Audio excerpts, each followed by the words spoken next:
I hit this issue today and hit S the quick fix that solved it. If you're looking to disable biometric login on Wix, follow these simple steps. Step 1. Log into your Wix account. Start by accessing your Wix account using your usual login method. Make sure you're on the main dashboard where you can see your sites. Step 2. Access account settings. Once you're on the dashboard, locate your profile icon in the top right corner. Click on it and select account settings from the drop-down menu.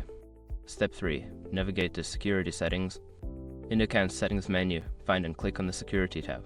This is where you can manage all security-related features, including biometric login.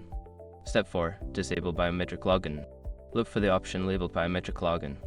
Toggle the switch to the off position. This will disable any fingerprint or facial recognition features. Step 5. Save changes.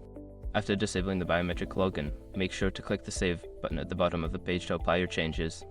If you forget this step, your settings won't update. Now you're all set. If you have any more questions or need further assistance, feel free to ask.